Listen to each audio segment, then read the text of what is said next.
Став 6 кој сега се додава се однесува на донесување на годишните програми најдосно до 31 јануари и тоа е сосема во ред за да знае земјоделецот и агробизнисменот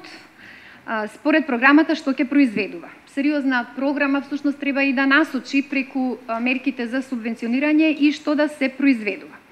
Но ништо нема да им значи на земјоделците, на земјоделските производители програмата само на хартија, односно ако тие не знаат и кога ќе ги добијат овие субвенции.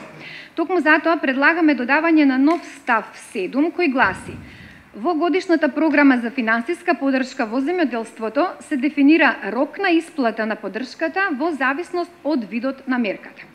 Со овој амандман се решава најголемиот проблем на земјоделците и агробизнисмените, а тоа е доцнењето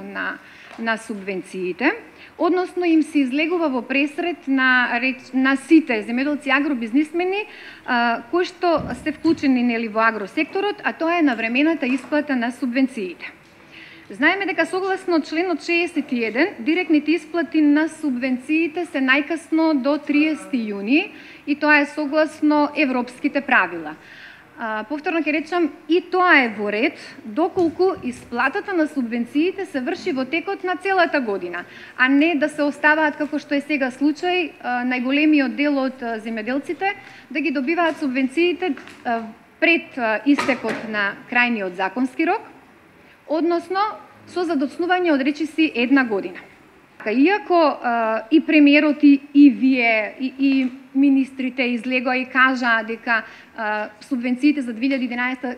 целосно се исплатени, нашите информации од терен кажуваат дека земјоделци има што се уште ги немаат добиено субвенциите за 2011, иако повторувам законскиот рок беше до 30 јуни. Иако јас се согласувам дека треба да се добиваат субвенциите на време, меѓутоа секаде околу нас и во Европската унија субвенциите се даваат за наредната година. Тоа е,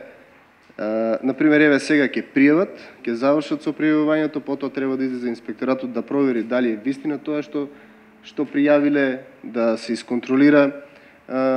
тоа што е пријавено и така натаму, така што мислам дека од технички технички тешко може да се спроведе овој амандман, па затоа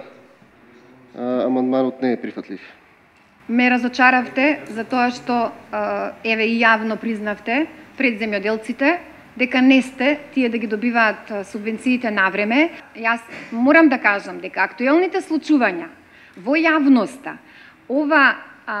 тормозење на јавноста што го направивте последниве 2 недели за тоа како опозицијата е виновна зошто не помина измените на Законот за рурален развој, сега го потврдувате дека е само популистички, дека вие впрочем не се грижите дека тие треба да ги добијат субвенциите, туку се сведувате на тоа да им се додворувате на земјоделците преку субвенции како социјална мерка и сета она пародија што ја видовме пред собранието на Република Македонија и воопшто пред штабовите на СДСМ.